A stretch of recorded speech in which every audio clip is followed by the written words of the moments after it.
So I took my agency from 5K a month to 25K a month in about 6 months without any coaching or anything like that. And there are three main things I did to make that happen. And what's actually kind of funny about this is that all three of these things have to do with working less, not working more. But the outcome of that was that I was able to make more money, work less, and then get clients better results in the end. So it's kind of this like backwards, counterintuitive thinking. I struggled really hard to find that word. But as counterintuitive as it is, again, like all these benefits came out of it. So we'll dive right into what these three things are for you. Now, number one is productizing my agency, which is essentially minimizing your workload and doing less. So what exactly is productizing your agency? There are some good sides and some bad sides to productizing your agency. This is usually something you want to do if you're selling at a mass scale. But productizing your agency is essentially building an assembly line out of your client journey, so that when a new client hops in, they follow this exact sequence of steps so that they get a desired outcome very reliably, very consistently. And so one of the things that I did to make this happen was I minimized the custom work that I was doing for people. So instead of building, customized ad campaigns for, different types of like home investors, for example, people who buy houses and do cash offers and they're looking for motivated seller leads, or wholesalers and other types of people within real estate in general, I just started saying no to doing that type of work, and I just focus in on residential real estate resale, home buyers, home sellers. That's all that I did.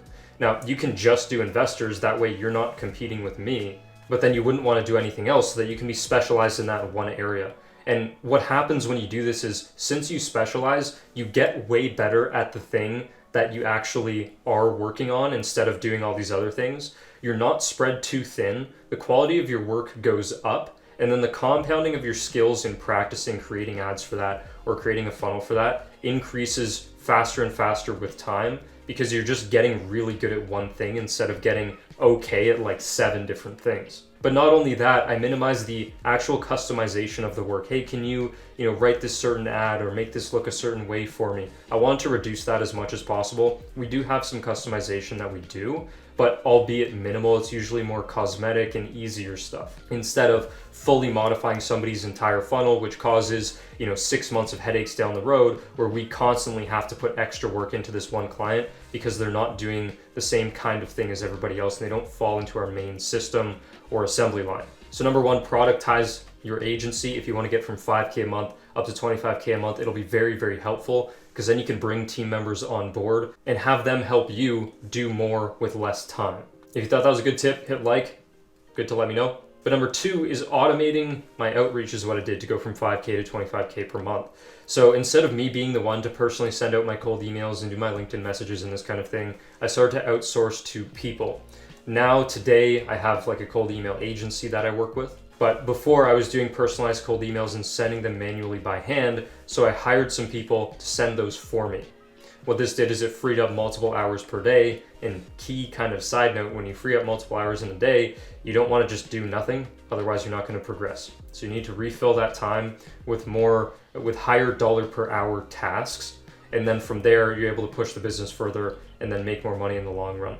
I'm going to make a video about this now that I think about it. And this is totally a side off topic, but I'm going to make a video about this whole concept of you're basically putting the world in debt to you by doing certain work. You don't get paid right away, but the world becomes in debt to you because you're becoming more productive.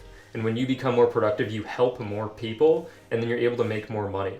But it's like reverse debt. Anyway, if you can follow that, like you're set.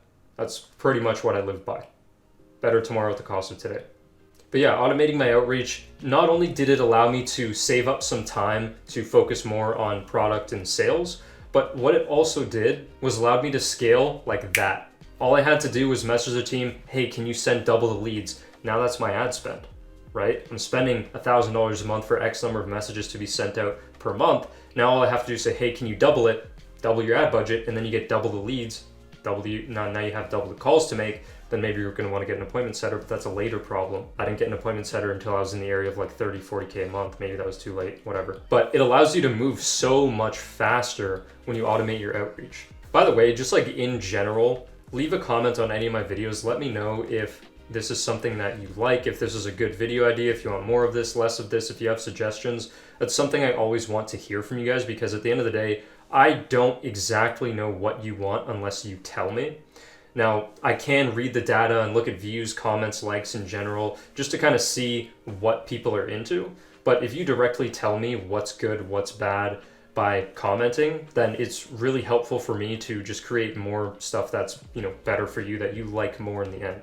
Now, for the third thing, and I was working with a coach, he's doing now about $850,000 a month in his company, and he's actually selling it right now, he's exiting. But one thing I learned from him, as well as some other people I used to watch on YouTube a couple years ago, was that you should be selling one thing to start.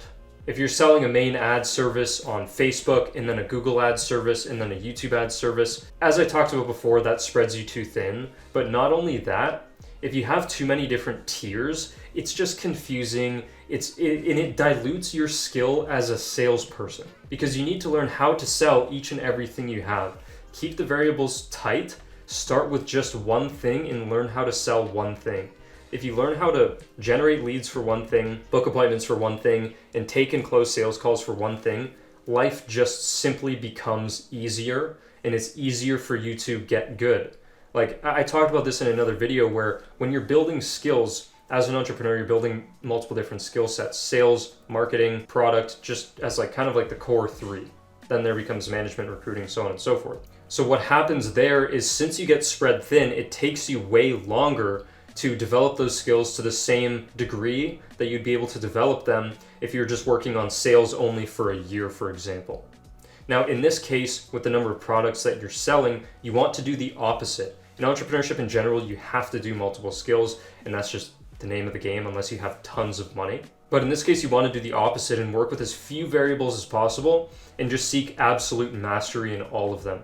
For example, only doing one outreach method. It doesn't just go through to selling one thing, or it doesn't just apply to the number of products you have in your product suite. Now, one hard truth about all this stuff is that a lot of this work is pretty boring, and it takes a long time. So I've managed to crack the code on doing boring work all day, every day. I work 13, 14 hours a day, including breaks. So I do take break time, don't get me wrong. But either way, I work about 60, 65 hours a week kind of thing. And I don't really struggle to do it. And I used to have a lot of problems with feeling motivated, and I had to really push myself to work.